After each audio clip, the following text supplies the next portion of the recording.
By this morning, Trump had had enough of this nonsense. He drew a line in the sand for his supporters. Stephen Colbert sat at his desk with that sharp, knowing grin that millions had come to recognize as the prelude to one of his most biting takedowns. The timing could not have been more significant. Donald Trump, having stunned the political world by winning re-election against Kamala Harris, had stumbled through a first stretch of his second term that was filled with missteps, controversies, and whispers of scandal. Colbert, never one to let a ripe target slip by, seized the moment. His monologue that evening became more than just a comedy bit. It was a cultural event, a reflection of the unease and bewilderment coursing through much of the country. The audience erupted with laughter and groans as he laid out Trump's errors. And with every punchline, Colbert reinforced a deeper message about the fragility of leadership, the responsibility of truth, and the strange spectacle of American politics in this new chapter. Before we start, smash the like and subscribe buttons for more updates.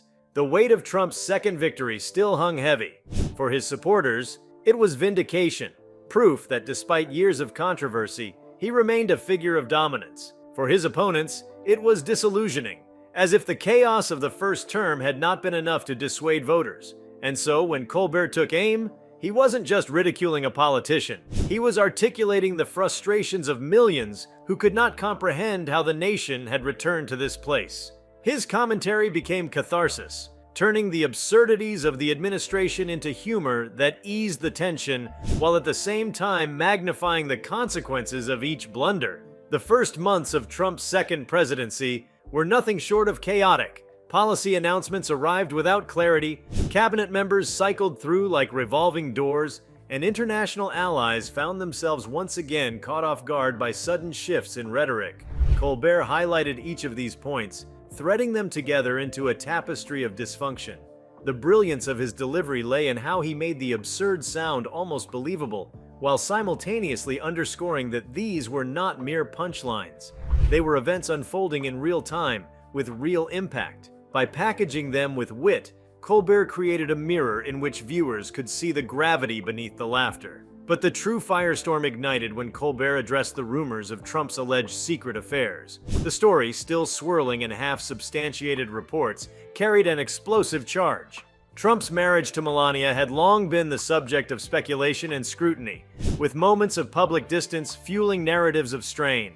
Colbert leaned into this, weaving the allegations into his broader critique of Trump's character. It wasn't simply about scandalous behavior, it was about betrayal, hypocrisy, and the inability of a leader to embody the values he so often proclaimed. The audience gasped and roared as Colbert's words cut into the heart of the matter, that the presidency demanded integrity, and that integrity seemed nowhere to be found.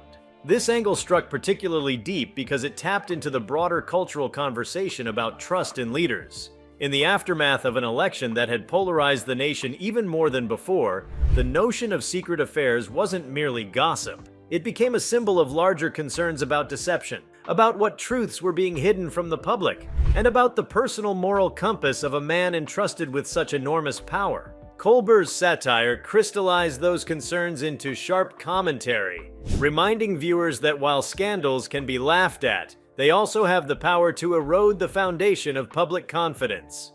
The interplay between humor and politics in this moment was striking. Satire has always held a dual role in American life, to entertain and to provoke. Colbert's destruction of Trump that night leaned heavily into both. By exposing Trump's flaws with exaggeration and wit, he created laughter that doubled as an indictment. The audience wasn't just laughing at Trump, they were laughing at the absurdity of the circumstances the nation found itself in. Laughter in this sense became resistance, a way to push back against what felt unrelenting and overwhelming. For Trump, the accusations of multiple affairs were particularly damaging because they added to an already growing list of controversies that overshadowed his policy moves. In the early months of his second term, he had promised stability, yet instability was all the public saw. Colbert's jokes turned the rumors into part of a larger narrative, that the man who had boasted of loyalty and discipline was instead a symbol of recklessness. The satire distilled complex criticisms into a form that could be shared, replayed, and remembered, amplifying the story far beyond the walls of the studio. This dynamic also underscored the power of late-night television in shaping political perception. While news outlets reported the facts, Colbert's monologue filtered those facts through a lens of incredulity and moral judgment, making them resonate in a different way. His humor didn't dilute the seriousness of the allegations. It magnified them by framing them as both ridiculous and dangerous. For many viewers, Colbert provided a language to articulate their dismay, turning confusion into clarity through comedy. The implications for Trump's relationship with Melania were another layer that Colbert did not shy away from. The image of a First Lady enduring whispers of betrayal resonated deeply with the public, casting the presidency in the light of personal dysfunction. Colbert's commentary underscored how such scandals weren't confined to private life. They rippled outward, affecting the dignity of the office itself.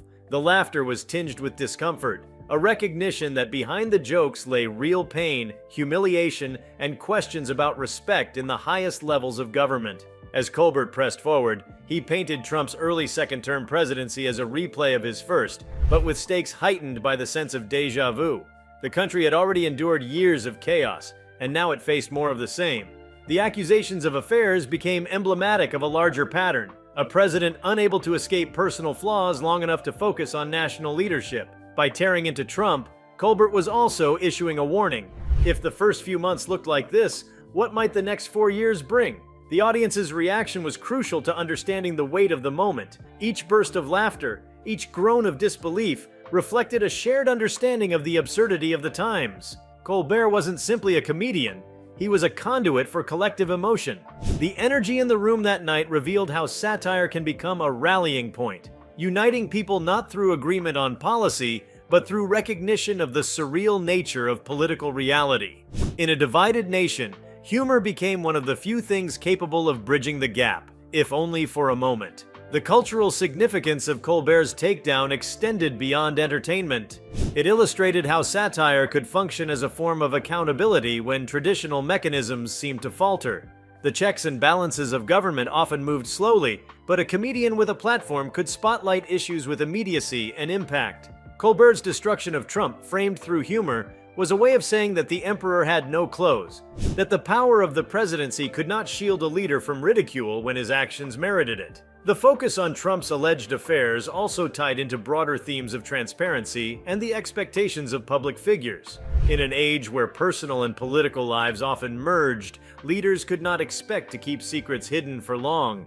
Colbert's willingness to spotlight these rumors reflected a demand for accountability, not just in policy, but in personal conduct. The message was clear. The public had the right to scrutinize every aspect of a leader's character, because those aspects inevitably influence decisions and trust. Trump's opponents found validation in Colbert's words, while his supporters likely dismissed them as partisan theater. Yet even for those who rejected the critique, the sheer force of the satire ensured the issues remained part of the conversation.